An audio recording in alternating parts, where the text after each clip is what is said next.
Merhaba değerli izleyenler. Bugün Mevlana İmam Hatip Ortaokulu'ndayız. Karabük'te ilk kez düzenlenen Kutlu Doğum Siyer sınavında sınava girenlerden sınav çıkışı görüş ve önerilerini alacağız. Sınav 10.30'da başladı. Sınav birazdan bitecek ve biz de onları yakalayıp sınavın nasıl geçtiğini, soruların zorluk derecesini hep birlikte öğreneceğiz. Gerçekten çok faydalı, çok güzel bir hizmet.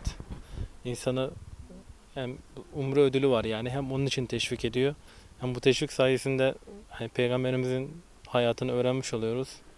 Yani hiç bilmeyen, belki hiç siyer kitabı okumamış insanlar bile umre ödülü olduğu için sınava çalışayım, bir umreye gideyim diyebiliyor.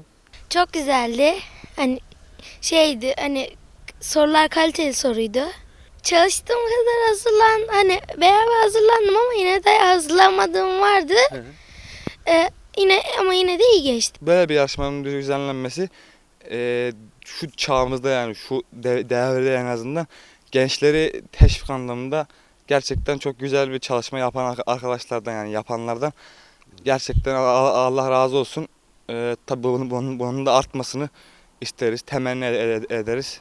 Yaşadığı zorluklar nispetinde vermiş olduğu sabır ve insanlara örnek olacak davranışları. Zaten sınavdaki soruların birçoğu da buna yönelikti. Kendi adıma çok belirleyici olduğunu düşünüyorum yani bu soruların.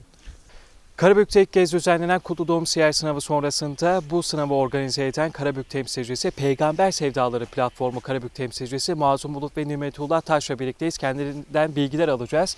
Merhaba, platform hakkında bilgiler verir misiniz bize? İşte 2006 yılından itibaren İslami STK'nın bir araya gelmiş olduğu kurulan bir platformdur.